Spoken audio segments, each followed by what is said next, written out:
नमस्कार, राष्ट्रबोध से मैं पवन केसवानी। काम नहीं करोगे तो किनारे बैठा दिए जाओगे। इसी फार्मूले पर भारतीय जनता पार्टी की रणनीति काम कर रही है। 2014 में जब मोदी सरकार केंद्र में बनी थी तो दो प्रमुख चेहरा हुआ करते थे, रविशंकर प्रसाद और प्रकाश जावड़ेकर, जो 2019 के मोदी मंत्रिमंडल का हिस्सा नहीं रहे। कमोबेश ऐसे ही हालात राज्यों में भी है। जहां जहां भारतीय जनता पार्टी की सरकारें हैं वहां यह समझाइश पहले ही दे दी गई है कि यहाँ भाई भतीजावाद नहीं चलेगा, काम नहीं करोगे तो किनारे बैठा दिए जाओगे। छत्तीसगढ़ में दिसंबर 2023 में नई सरकार बनी। विष्णुदेव साय सरकार में 8 नए चेहरों को मौका दिया गया और उसके बाद लोकसभा चुनाव की तैयारियां शुरू हो गई। राजनीतिक गलियारों में ये चर्चा आम है कि विष्णुदेव साय सरकार में नए मंत्रिमंडल का गठन होगा। इसके लिए बाकायदा तारीख भी मुकर्रर कर दी गई है। इंतजार किया जा रहा है चुनाव आचार संहिता के समाप्त होने का। ऐसी चर्चाओं में कितना दम है, क्या बिना आग के धुआं उठता है? इन बातों को हम आगे विस्तार से समझने की कोशिश करेंगे। इससे पहले देश में जो बदले हुए हालात हैं, जिस तरह से लोग फौरन क्रिया की प्रतिक्रिया देते हैं, बदले हुए हालात में जनता का आक्रोश सहन करने से पहले सिस्टम एक्शन मोड में आ जाता है। बुलडोजर निकल जाते हैं और अपराधी चाहे कितना भी रसूखदार क्यों ना हो, चाहे उसके परिवार वालों की संलिप्तता हो या ना हो, लेकिन बुलडोजर अपना काम कर देता है। ऐसी ही क्रिया की प्रतिक्रिया वाली मैं आपको 2 तस्वीरें आगे दिखाने जा रहा हूं।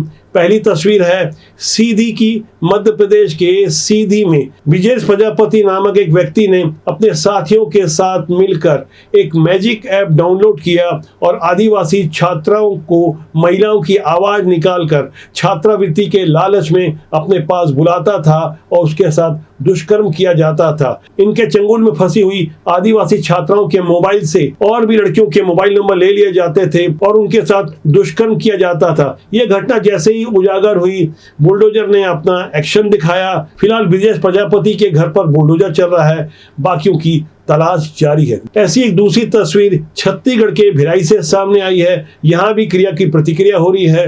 लोग ममता बनर्जी के पोस्टर में चप्पल टांग कर उनका पुतला जला रहे हैं। यह आक्रोश हिंदूवादियों की ओर से फूटा है। दरअसल पश्चिम बंगाल की मुख्यमंत्री ममता बनर्जी ने हुगली के जयराम बाटी में 18 मई को एक चुनावी रैली को संबोधित करते हुए कहा था कि रामकृष्ण मिशन भारत सेवाश्रम संघ और कुछ सदस्यों को दिल्ली से निर्देश मिलते हैं। वे दिल्ली से बीजेपी नेताओं के प्रभाव में काम कर रहे हैं। जिन्हें आप अपनी स्क्रीन में देख रहे हैं वो भिलाई के रिसाली इलाके के भारत सेवाश्रम संघ के सदस्य हैं। ममता बनर्जी की तस्वीर पर जूते चप्पल टांग कर नारेबाजी करते हुए, उनका पुतला जलाते हुए अपना आक्रोश कुछ इस तरह से प्रकट कर रहे थे। ममता बनर्जी होश में आओ, होश में आओ, होश में आओ। साधु संतों का अपमान करना बंद करो, बंद करो, बंद करो। साधु संतों का अपमान करना बंद करो, बंद करो, बंद करो। अब बात छत्तीसगढ़ की राजनीति की। यहाँ उप मुख्यमंत्री और गृह मंत्री विजय शर्मा जिस तरह से खुलकर अपनी बातों को रखते हैं और खासकर बाहर से आए हुए मुसलमानों के फर्जी आधार कार्ड बनाने के विषय में उन्होंने जिस तरह से अपनी प्रतिक्रिया दी, उसके बाद पुराने मुख्यमंत्री भूपेश बघेल ने भी उन पर हमला बोला, चुनौती दी। तो यहाँ से एक तस्वीर स्पष्ट हो रही है कि विजय शर्मा जो बेहद एक्टिव मोड में काम कर रहे हैं, लगातार सरकार के पक्ष को मजबूती से रख रहे हैं, अपने सरकार के एजेंडे को साफ तौर पर प्रस्तुत कर रहे हैं और जिस तरह से नक्सल मोर्चे पर छत्तीसगढ़ की सरकार को सफलता मिल रही है, गृह मंत्री विजय शर्मा को भी इनका क्रेडिट जाता है। अनावश्यक बिना मतलब के जिस तरह सर्जिकल स्ट्राइक को गलत कहा गया, जिस तरीके से देश की सीमाओं को सुरक्षित करने वाले जवानों के शौर्य को गलत बताया गया, उसी तरह से पुनः यह अभियान चल रहा है। मैं कांग्रेस में भी दीपक बैज जी को भी आग्रह करता हूँ, मैं उनसे भी कहता हूँ, वो ये कहते हैं कि मुख्यमंत्री जी नहीं समझते हैं बस्तर को, विजय मैंने गृह मंत्री नहीं समझते हैं, 15 साल में नहीं समझे तो 5 महीने में क्या समझेंगे, आदि आदि। मैं बस्तर के शांति के लिए और नक्सल उन्मूलन के लिए हाथ जोड़ करके उनसे आग्रह करता हूँ। मैं हाथ जोड़ करके दीपक बैज जी से आग्रह करता हूँ, आप आए आगे, आप बताएं क्या करें। और उनसे ये भी कहना चाहता हूँ कि पहले तथ्यों की परख कर लेनी चाहिए, उसके बाद बोलना चाहिए। जो काम लंबे समय से नहीं हुआ वो काम पिछले 2-4 महीने में देखने को मिल रहा है। लगातार नक्सली मारे जा रहे हैं, नक्सल मुक्त बस्तर की कल्पना साकार हो रही है। ऐसे माहौल में भूपेश बघेल लगातार विजय शर्मा का नाम लेकर उनके विरुद्ध जिस तरह की प्रतिक्रिया दे रहे हैं, इससे विजय शर्मा का कद और ऊंचा हो रहा है, उनकी स्वीकार्यता बढ़ रही है। न केवल विजय शर्मा बल्कि उप मुख्यमंत्री अरुण साव भी काफी एक्टिव नजर आ रहे हैं, लगातार सरकार की ओर से अपना पक्ष रखते हैं। इसी तरह ओपी चौधरी जो छत्तीसगढ़ सरकार का स्टार चेहरा बने हुए हैं। इन 3 मंत्रियों के अलावा बृजमोहन अग्रवाल तो लोकसभा का चुनाव लड़ रहे हैं। अब ऐसे में बचे बाकी के 7 मंत्री जो अपने अपने इलाकों के लोकसभा क्षेत्र में तो काफी एक्टिव रहे, लेकिन लोकसभा चुनाव निपट जाने के बाद उनकी वैसी एक्टिविटी नहीं देखी जा रही है। दरअसल ये गहरा राजनीतिक संकेत है जिसकी राजनीतिक गलियारों में खासी चर्चा हो रही है। 3 मंत्री विजय शर्मा, अरुण साव और ओपी चौधरी के अलावा बाकी मंत्री उतने एक्टिव क्यों नहीं नजर आ रहे हैं? दरअसल छत्तीसगढ़ के सभी मंत्रियों के लिए पार्टी के सह प्रभारी नितिन नवीन ने लोकसभा चुनाव के लिहाज से कड़े निर्देश दिए थे, परफॉर्मेंस की गारंटी मांगी थी और यह संकेत दिया था कि यदि उनके इलाके में लोकसभा चुनाव के दौरान कुछ क्षति हुई तो इनका खामियाजा साफ तौर पर भुगतना पड़ेगा। भले ही इतने कड़े शब्दों में ये बात नहीं कही गई हो, लेकिन राजनीति में संकेतों की भाषा का गहरा अर्थ होता है। अंदर खाने जो चर्चा चल रही है वह यह है कि विष्णुदेव साय सरकार में जो नए मंत्री बनेंगे उनमें किनको स्थान मिलेगा, किस तरह से जातिगत समीकरण का ख्याल रखा जाएगा। बृजमोहन अग्रवाल के अलावा जो 1 मंत्री का पद खाली था वो 2 मंत्री तो भरे ही जाएंगे, उसके अलावा 2 या 3 ऐसे कौन से चेहरे होंगे जिन पर गाज गिर सकती है, जिन्हें मंत्रिमंडल से हटाया जा सकता है। ठीक उसी तरह जिस तरह डॉक्टर रमन सिंह ने जब 2003 में अपना कार्यकाल संभाला था, उसके कुछ ही समय बाद अपनी एक मंत्री रेणुका सिंह को, जो उस समय महिला बाल विकास मंत्री थी, उन्हें उनके पद से हटा दिया था। यहां आशंका प्रकट की जा रही है कुल मिलाकर वैसा ही नए मंत्री को भी हटाया जा सकता है। नए दौर की भाजपा में कुछ भी संभव है। जिस तरह से राष्ट्रीय स्तर पर केंद्रीय नेताओं को उनके पद से हटा दिया जाता है, चाहे वो रविशंकर प्रसाद हो, प्रकाश जावड़ेकर हो, ऐसा कोई भी बड़ा चेहरा, ऐसा कोई भी चर्चित चेहरा अपनी सीट या स्थान को पक्का मानकर नहीं चल सकता। जिस तरह से लोकसभा चुनाव के दौरान जीते हुए 8 सांसदों की टिकट काट दी गई, वैसे ही यदि नए मंत्रियों को उनके पद से हटा भी दिया जाए तो उसमें कुछ आश्चर्य नहीं होगा, क्योंकि ये बदले दौर की भाजपा है, यहाँ कुछ भी संभव है। छत्तीसगढ़ की राजनीति की गहरी समझ रखने वाले राजनीतिक पंडित भी इस बात से हैरान थे कि छत्तीसगढ़ में किस तरह से भारतीय जनता पार्टी की सरकार बन गई। दरअसल उस दौरान जो चुनाव के एग्जिट पोल आए थे, जो सर्वे हुए थे, तमाम राष्ट्रीय स्तर की एजेंसियां दावा कर रही थी कि छत्तीसगढ़ में किसी भी सूरत में भारतीय जनता पार्टी की सरकार नहीं बन सकती। लेकिन परिणाम आया तो उसके बाद भी समीक्षा हुई। समीक्षा इस बात की कि आखिर क्या कारण था कि भूपेश बघेल का जो एक बड़ा चेहरा तैयार किया गया था, सैकड़ों करोड़ रुपए चेहरा चमकाने के लिए खर्च किए जा रहे थे, आत्मानंद स्कूल से लेकर नरवा गुरुआ बाड़ी जैसी अच्छी योजनाओं को जिस ढंग से लॉन्च किया गया, उसका असर क्यों नहीं पड़ा। तो जैसे जैसे पड़ताल आगे बढ़ती गई तो पता चला कि वहां तो पूरे सिस्टम में ही घुन लग चुका था, दीमक लग चुका था, सिस्टम भ्रष्टाचार की भेंट चढ़ चुका था।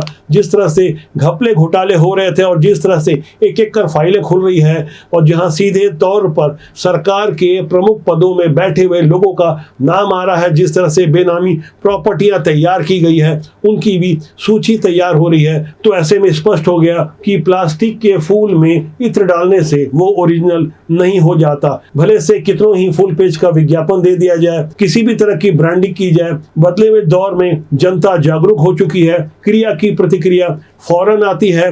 सोशल मीडिया का दौर है, यहाँ कुछ नहीं छुपता। नेताओं के कहे हुए वादों को याद दिलाया जाता है, एक एक शब्द के अर्थ तलाशे जाते हैं। मौजूदा हालात में जब 6 चरणों के लोकसभा चुनाव हो चुके हैं, बिहार की एक चुनावी सभा में जैसे ही प्रधानमंत्री नरेंद्र मोदी ने अपने विपक्षियों पर हमला बोलते हुए अपने चिर परिचित अंदाज में मुजरा शब्द का इस्तेमाल किया तो फौरन प्रतिक्रिया सामने आ गई। हमने मुजरा शब्द के सही अर्थ को समझने की कोशिश की, गूगल का सहारा लिया, तो जैसे कि आप अपनी स्क्रीन में देख पा रहे हैं, मुजरा का अर्थ साफ तौर पर लिखा हुआ है। पहला लिखा है महफिल आदि में वेश्या का गाया जाने वाला गाना, दूसरा लिखा है झुककर किया जाने वाला अभिवादन। पीएम नरेंद्र मोदी ने मुजरा शब्द का इस्तेमाल किस संदर्भ में किया, इसे भी समझने की आवश्यकता है। मोदी के लिए संविधान सर्वोपरि है।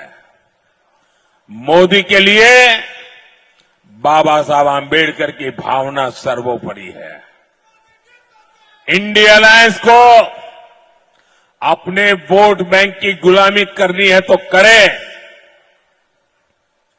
उनको वहां जाके मुजरा करना है तो भी करें। मैं एससी, एसटी, ओबीसी आरक्षण के साथ डट करके खड़ा हूं, खड़ा रहूंगा, जब तक जान है लड़ता रहूंगा। अवसर की राजनीति के दौर में सिर्फ उसी शब्द को ही सुनाया जाता है जो उनकी राजनीति को सूट करता है। जानबूझकर पूरे वाक्य को नहीं सुनाकर सिर्फ मुजरा शब्द को इस ढंग से प्रस्तुत किया जाता है कि मानो देश के प्रधानमंत्री ने किसी को कोई गाली दे दी। विपक्षियों की ओर से साफ तौर पर पीएम नरेंद्र मोदी को मर्यादा का पाठ पढ़ाया जाने लगा। ऐसे में फौरन क्रिया की प्रतिक्रिया के फॉर्मूले को अपनाने वाली जनता भी इस बात को बखूबी समझती है कि लगातार गालियां कहां से आ रही थी। किस तरह से दिल्ली के मुख्यमंत्री बच्चों की कसम खाने के बाद भी कांग्रेस से हाथ मिला लेते हैं। प्रतिक्रिया में फौरन ऐसे कई प्रसंग, ढेर सारे वीडियो सोशल मीडिया प्लेटफॉर्म पर उपलब्ध हैं। लोगों को समझने में देर नहीं लगती कौन सही है कौन गलत है। अब बात देश के इलेक्शन सिस्टम की। लोकसभा चुनाव में सिर्फ एक चरण का चुनाव बाकी है। 4 जून को मतगणना से पहले ही उंगलियां उठाई जाने लगी। ईवीएम का राग तो बहुत पुराना हो गया जब इलेक्शन कमीशन ने साफ तौर पर यह चुनौती दी, देश के सामने एक इनाम की घोषणा की कि यदि कोई यह सिद्ध कर दे कि ईवीएम को किसी तरह हैक किया जा सकता है तो उस चुनौती को स्वीकार करने तो लोग सामने नहीं आए और अब सीधे तौर पर इलेक्शन कमीशन की विश्वसनीयता पर उंगली उठाते हुए सुप्रीम कोर्ट चले गए, जहां समझाने की कोशिश की गई कि इलेक्शन कमीशन की ओर से जो 5 चरणों का मतदान हुआ था उसकी जानकारी, सही डेटा कई दिनों बाद दी गई और उसके बाद जब दी गई तो 5 से 6% मतदान बढ़ा हुआ दिखाया गया। इसलिए इलेक्शन कमीशन की भूमिका संदेहास्पद है। इस पर सुप्रीम कोर्ट के विद्वान न्यायाधीशों ने गुण दोष के आधार पर अपना ऐतिहासिक फैसला सुनाया। उनके इस पूरे फैसले को देश की जागरूक जनता को समझना होगा। इस सच्चाई को समझने से पहले 1936 का एक वाकया याद आ गया, जब जर्मनी के बर्लिन में ओलंपिक गेम हो रहे थे जिसमें भारत की टीम भी हॉकी मैच में प्रतिनिधित्व कर रही थी। उस टीम का प्रमुख हिस्सा थे मेजर ध्यानचंद। उन्होंने जैसे ही नीदरलैंड के खिलाफ लगातार गोल बरसाने शुरू किए तो उनकी हॉकी पर शक किया गया। आरोप लगाया गया कि उनकी हॉकी में चुंबक है। मैच के बाद जब उनकी हॉकी तोड़कर देखी गई तो उसमें कोई चुंबक नहीं मिला। ऐसा ही शक जापान ने भी किया था। उन्होंने भी हॉकी की जांच की, हॉकी स्टिक के अंदर कुछ नहीं मिला। ऐसे ही हालात देश के हैं जहां ईवीएम मशीन पर पहले शक किया जा रहा था। अब जब सीधे इलेक्शन कमीशन पर ही उंगली उठाई गई तो सुप्रीम कोर्ट ने 25 मई को फैसला सुनाया कि चुनाव आयोग की वेबसाइट की फॉर्म 17C डेटा अपलोड करने और बूथ के हिसाब से मतदान डेटा प्रकाशित करने की मांग वाली याचिका पर कोई निर्देश नहीं दिया जाएगा। जस्टिस दीपांकर दत्ता और जस्टिस सतीश चंद्रा की बेंच ने याचिकाकर्ताओं को किसी भी तरह की अंतरिम राहत देने से इनकार करते हुए कहा कि चुनाव में दखलंदाजी न करे। याचिका पर सुनवाई करते हुए जस्टिस दत्ता ने कहा कि वोटर टर्नआउट ऐप पर वोटिंग डेटा अपलोड करना आयोग के लिए आ बैल मुझे मार जैसा हो गया है। पहले वैधानिक जरूरत नहीं होते हुए भी ऐसा किया गया।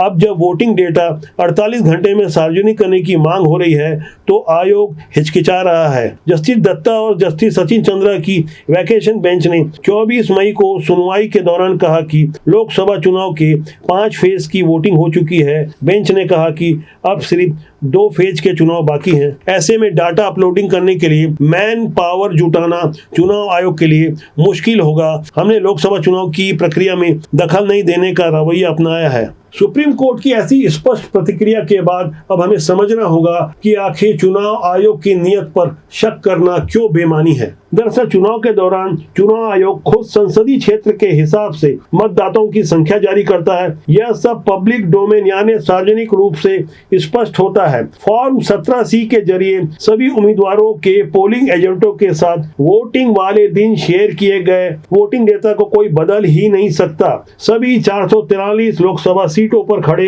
सभी उम्मीदवारों के ऑथराइज्ड एजेंटों के पास फॉर्म 17C होता है। इसके बाद प्रेस नोट या प्रेस विज्ञप्ति जारी कर वोटर टर्नआउट के बारे में बताना लोगों के लिए एक और सुविधा है। इतनी पारदर्शिता के बाद अब हमें समझना होगा कि ये फॉर्म 17C होता क्या है। मैं आपको आगे 12 बिंदुओं में फॉर्म 17C के बारे में बता रहा हूँ। आसान भाषा में कहें तो इस बात की जानकारी एक मतदान केंद्र पर कितने वोट डाले गए चुनाव आयोग की वेबसाइट पर फॉर्म 17C में उपलब्ध होता है। इस फॉर्म में 12 जरूरी पॉइंट समाहित हैं। पहला, ईवीएम की सीरियल नंबर की है। दूसरा, मतदान केंद्र पर मतदाताओं की संख्या क्या है। तीसरा, 17A के अंतर्गत मतदाताओं के रजिस्टर्ड में वोटर्स की संख्या क्या है। चौथा, नियम 59AM के अंतर्गत उन मतदाताओं की संख्या जिन्हें वोट नहीं देने दिया गया। पांचवा, वोटिंग मशीन में दर्ज हुए वोटों की संख्या। छठवां, बैलेट पेपर में संख्या क्या है। सातवां, 6 पोलिंग एजेंट के हस्ताक्षर। आठवां, चुनाव अधिकारी के हस्ताक्षर। नौवां, इस फॉर्म का एक अलग हिस्सा भी होता है जिसे मतगणना वाले दिन इस्तेमाल किया जाता है। 10वां, इस फॉर्म पर लिखा जाता है किसी एक उम्मीदवार को कितने वोट मिले।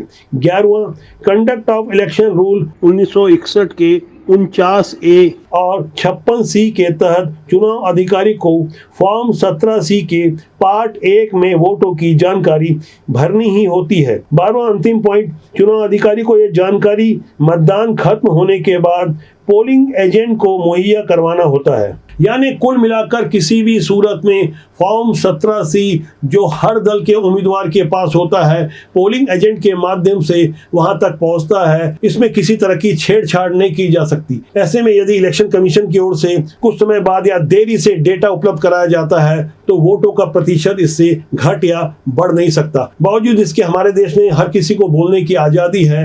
भले ही बोलने की आज़ादी से वैमनस्यता फैलाई जाए, भ्रम फैलाया जाए, इसकी भी छूट सिस्टम में मिली हुई है। आवश्यकता इस बात की है कि हम जागरूक बने और समझें कि हमारे अधिकारों के लिए सही क्या है, गलत क्या है। बदलते हुए भारत के साथ हमें भी अपडेट रहने की जरूरत है। तो आज के लिए इतना ही। मेरा आपसे आग्रह है कि राष्ट्रबोध के जनमंच को यदि आप सहयोग देना चाहें तो नीचे दिए गए नंबरों पर आप सहयोग कर सकते हैं।